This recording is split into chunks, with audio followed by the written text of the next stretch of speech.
বিসমিল্লাহির রহমানির রহিম। আসসালামু আলাইকুম ওয়া রাহমাতুল্লাহি ওয়া বারাকাতুহু। আলহামদুলিল্লাহ ওয়াসসালাতু ওয়াসসালামু আলা রাসূলিল্লাহ। আজকে আমি আপনাদের মাঝে হাজির হয়েছি দূরে থাকা যে কোনো ব্যক্তিকে প্রেমে পাগলপাড়া করার অথবা বাধ্যবশ করার অথবা হাজির করার অথবা বিয়েতে রাজি করার 100% পরীক্ষিত সেরা শক্তিশালী বিশেষ একটি আমল নিয়ে। এটি কিন্তু সাধারণ কোনো আমল নয়। এই আমলের সাথে জড়িত রয়েছেন জিনের রাজা আহমার। এ যে কত বড় রাজা আপনারা চিন্তাও করতে পারবেন না। এর সাথে জড়িত রয়েছে জিনের রাজা আহমারের অসংখ্য খাদেম। এই আমলটি এমন একটি আমল যে এই আমল করার সাথে সাথে আমল থেকে উঠে যাওয়ার আগেই ফলাফল পেয়ে যাবেন ইনশাআল্লাহ। এই আমলটিকে আপনি দূরে থাকা স্বামীর জন্য অথবা দূরে থাকা স্ত্রীর জন্য অথবা দূরে থাকা পছন্দের ছেলের জন্য, দূরে থাকা পছন্দের মেয়ের জন্য অথবা দূরে থাকা পছন্দের ব্যক্তিকে বিয়েতে রাজি করার জন্য, এমনকি যদি আপনার কারোর সাথে আগে সম্পর্ক ছিল এখন সেই ব্যক্তি সম্পর্ক রাখতে চাচ্ছে না, এমন ব্যক্তিকেও সারা জীবনের জন্য আপনার প্রেমে পাগল পাড়া রাখার জন্য অথবা বিয়েতে রাজি করার জন্য এই আমলটি করতে পারবেন। যদি এমন হয় যে আপনার এই মুহূর্তে কারোর সাথে সম্পর্ক আছে কিন্তু সম্পর্কটি ভালো যাচ্ছে না, সেই ব্যক্তিকেও সারা জীবনের জন্য আপনার প্রতি আকৃষ্ট করার জন্য এই আমলটি করতে পারবেন।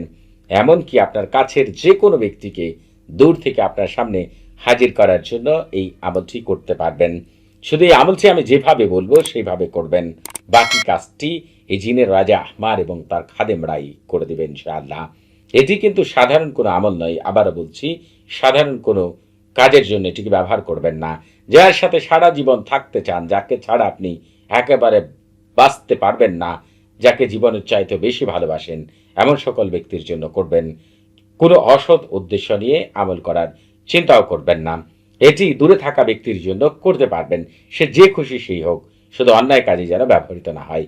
তবে যাদের পছন্দের ব্যক্তি কাছেই রয়েছে, কোনো মতেই কাজ হয় না, এমন সকল ব্যক্তির জন্য শুধু সামনে যে হাজির হবেন আর সাথে সাথে সে আপনার প্রেমে পাগল পাড়া হয়ে যাবে, এমন একটি আমল নিয়ে খুবই দ্রুত আপনাদের মাঝে হাজির হবেন ইনশাআল্লাহ। এবং পৃথিবীর শ্রেষ্ঠ আমলগুলো পাওয়ার জন্য আপনারা আমাদের চ্যানেলটি অবশ্যই সাবস্ক্রাইব করে রাখবেন এবং এই আমলটি করার আগে আপনারা অবশ্যই আমার কাছ থেকে ইজাজত নিয়ে আমল করবেন। সেই বিষয়টি আমি ভিডিও শেষে আলোচনা করব। এবং আপনারা এই আমলটি করার জন্য আপনাদের সামনে যে লেখাগুলো আসতেছে প্রতিটি লেখাকে খুবই মনোযোগ সহকারে পড়বেন, একটি লেখাও যেন ছুটে না যায়। তাহলেই আপনারা এই আমল থেকে 100% কামিয়াবি লাভ করবেন উঠে যাওয়ার আগে, আমল থেকে উঠে যাওয়ার আগে। এটি আমি আপনাদের শতভাগ গ্যারান্টি দিয়ে বলতে পারি। এই আমলটি করার জন্য আপনারা যেটি করবেন, এই যে লেখাগুলো রয়েছে সেগুলো যারা আরবিতে লিখবেন, এই যে হুবহুব যেভাবে রয়েছে সেভাবে লিখবেন। আর যারা বাংলাতে লিখতে চান তারা এই বাংলা লেখাগুলো লিখবেন। নিচ দিয়ে দেখবেন আরবির নিচ দিয়ে বাংলা লেখাগুলো রয়েছে। আপনারা লিখতে লিখতে এই যে পর্যন্ত রুহ এই পর্যন্ত আসার পরে আপনারা যেটি করবেন, যার জন্য আমল করবেন এখানে তার নাম লিখবেন।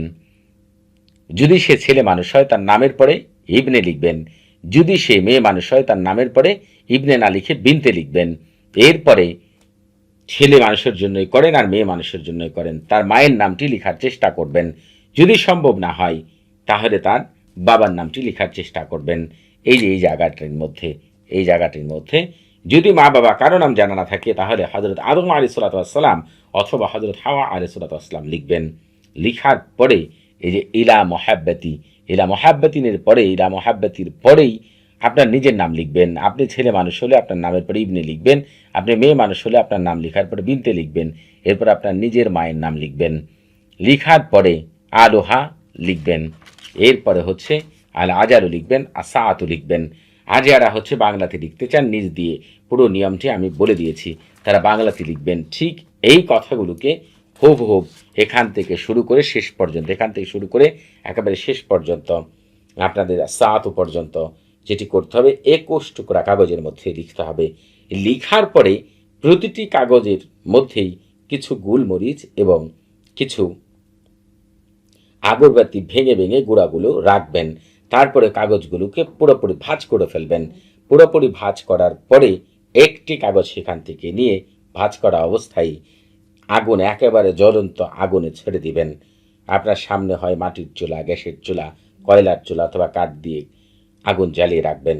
এই আগুনের মধ্যে আপনি যেটি করবেন, এটিকে ছেড়ে দিবেন। ছেড়ে দেওয়ার পরে আপনাকে যেটি করতে হবে সেটি এই ধোঁয়াগুলো যতক্ষণ পর্যন্ত, মানে প্রথমে কিন্তু একটি ফেলবেন, 21টির মধ্যে একটি, ওটি পুড়ে যখন একেবারে শেষ হয়ে যাবে, ধোঁয়া যতক্ষণ না বন্ধ হবে ততক্ষণ পর্যন্ত এটিকে জ্বালিয়ে রাখবেন। আর ওই মুহূর্তেই আপনি এই কথাগুলোকে একবার পাঠ করবেন। এই যে বালিশ বালিশ, এভাবে যা যা দেওয়া আছে হুবহুব নিচে বাংলা উচ্চারণ দিয়েছি, অসুবিধা নেই। আপনারা যারা আরবি বুঝতে পারেন না তারা বাংলাতেই কথাগুলোকে একবার উচ্চারণ করবেন। তারপরে দ্বিতীয়টি ফেলবেন, ওই সময়ও আবার এই কথাগুলোকে একবার উচ্চারণ করবেন। এভাবে 21টি, একটি পোড়া শেষ হয়ে গেলে, অর্থাৎ যতক্ষণ একটির ধোঁয়া থাকবে ততক্ষণ আরেকটি ফেলবেন না। ধোঁয়া একেবারে, অর্থাৎ জ্বলে পড়ে একেবারে ছারখার হয়ে যাওয়ার আগ পর্যন্ত আরেকটি আর ফেলবেন না। অর্থাৎ একটি জ্বলে পড়ে ছারখার হয়ে যাওয়ার পরে দ্বিতীয়টি ফেলবেন। আর প্রতিটির ক্ষেত্রে পোড়ার সময় আপনি একবার করে তাওকিল পাঠ করবেন। আমি আপনাদেরকে গ্যারান্টি দিয়ে বলে দিতে পারি, এই 21টি কাগজ পুড়ে ছারখার হয়ে যাওয়ার সাথে সাথেই ওই ব্যক্তি পৃথিবীর যেখানেই থাকুক না কেন আপনার সাথে যোগাযোগ করতে বাধ্য হবে ইনশাআল্লাহ। তবে আপনারা এই আমল করার আগে আমার কাছ থেকে অবশ্যই এজাজত নিয়ে আমল করবেন। আপনারা যারা কমেন্টসের মাধ্যমে এজাজত নিতে চান তারা নিজের নাম, বাবার নাম, মায়ের নাম, পূর্ণ ঠিকানা উল্লেখ করে রুচিশীল কমেন্ট করবেন। যারা কথা বলার মাধ্যমে এজাজত নিতে চান তারা সালাম বিনিময় করার পরে নিজের পূর্ণ পরিচয় উল্লেখ করে কি বিষয়ে এজাজত চান সেটি বলবেন। আপনাদের বুঝতে কোনো প্রকার সমস্যা হলে, আপনাদের কোনো কিছু জানার থাকলে, কোনো কিছু বোঝার থাকলে প্রতি শুক্রবার এবং শনিবার সকাল 9টা থেকে রাত 11টা পর্যন্ত এই নাম্বারে কথা বলতে পারবেন। তবে নামাজের সময় নাম্বারটি বন্ধ থাকে, সেদিকে খেয়াল রাখবেন। সবাই ভালো থাকবেন। আসসালামু আলাইকুম ওয়া রাহমাতুল্লাহি ওয়া বারাকাতুহু।